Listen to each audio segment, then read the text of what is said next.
Математика 4 сынып 88 сабақ. Бүгінгі сабақта сіздер бір бағыттағы қуып жету қозғалысына берілген есептерді теңдеу құру арқылы шығарасыздар. Бірінші есеп. Әріп жауаптарды көрсетілген ретпен қою арқылы сіздер берілген сөзді оқисыздар. Бұл жерде бізде есептер берілген, әр есептің астында өзінің әріптері бар. Яғни таблицаға жауаптарын рет-ретмен қою арқылы сіздер берілген сөзді анықтайтын боласыздар. Бізге берілген сөз көшкін. Әрі қарай бізде екінші есеп, екі дененің қозғалыс сызбаларына қара. Олар нені білдіретінін және формулаларды түсіндір дейді. Бұл әрине біз алдында өткен 86 сабақта өткен тақырыптарымыз бойынша қайталау. Яғни бұл жерде В жақындасу, яғни бір-біріне жақын емес. Сондықтан бұл жерде біз жаңағы В1-ден В2-ні азайтатын боламыз. Енді екіншісіне қарайтын болсақ, бізде бұл жерде бір-біріне қарама-қарсы ортада кездесетін болса, біз екі жылдамдықты әрине қосатын боламыз. Ал егер екі нүкте бір-біріне кері орналасса, онда В қашықтық те болады В1 қосу В2. Яғни осыған байланысты формулалардың айтылуына байланысты шығаратын боламыз. Номер 3. Мотоциклшілердің ара қашықтығы 50 км. Біріншісі 40 км сағат, екіншісі 50 км сағат жылдамдықпен қозғалды. Қанша уақыттан кейін екіншісі біріншісін қуып жетеді? Яғни бұл жерде суретке қарайтын болсақ, екеуінің ара қашықтығы 50 км екен. Бұл жерде В жақындасу, яғни біз не істейміз? 50 км сағаттан аламыз 40 км сағатты, сол кезде бізде шығады 10 км сағат жақындасуы. Біз енді т-ны табамыз, ол үшін біз мынандай шартын құрастырамыз. S-тен 50 км, яғни біздің жолымыз 50 км екен. В1 40 км сағат, В2 50 км сағат бізге табу керек уақытты. Яғни қанша уақытта екіншісі біріншісін қуып жетеді екен. Әрі қарай бізде төртінші есеп. Есепті теңдеу құру арқылы шығарамыз. Автокөлік пен автобустың ара қашықтығы 60 км. Автокөлік 70 км сағат жылдамдықпен, ал автобус 50 км сағат жылдамдықпен жүрді. Егер олар дәл осындай жылдамдықпен қозғалатын болса, автокөлік автобусты қанша сағаттан кейін қуып жетеді? Яғни біз бұл жерде теңдеу құру арқылы шығарамыз. Сондықтан бұл жерде біз В1-ден азайтамыз В2-ні. Міне мына жерде теңдеу құру арқылы жазылған.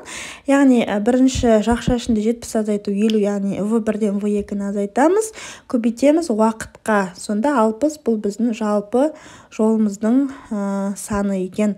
Сонда бізде 3 сағаттан кейін автобусты қуып жетеді. Бұл жерде жаңағы теңестіру арқылы көрсетілген. Бесінші есеп.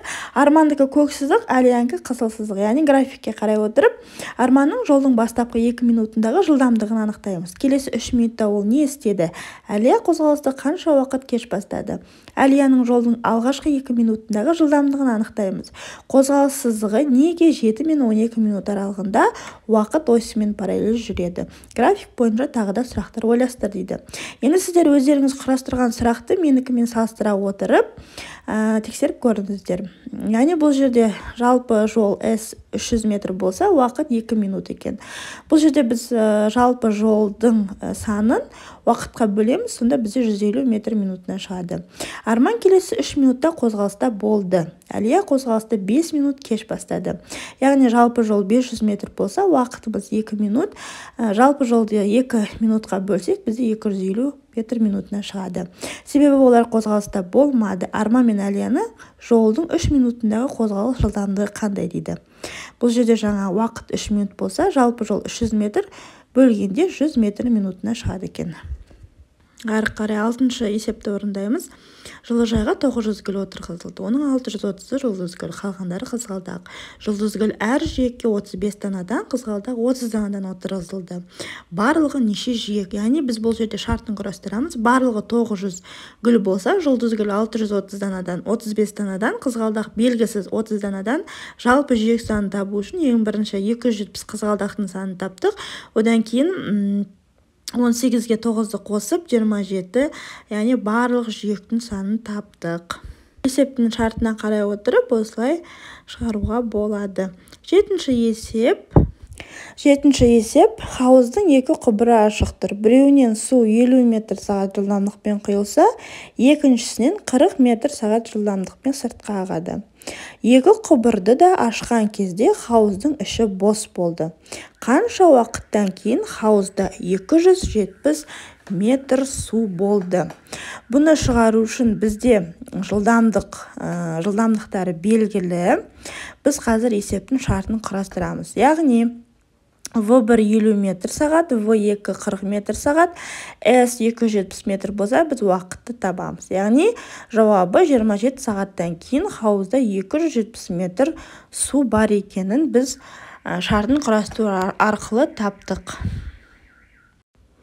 Ары қарай біз 8-ші есепті орындаймыз. Ойлан және жауап бер. Емен мен теректе 26 құс қонып отыр. Теректен 6 құс ұшып кетті. Еменнен 4 құс терекке келіп қонды.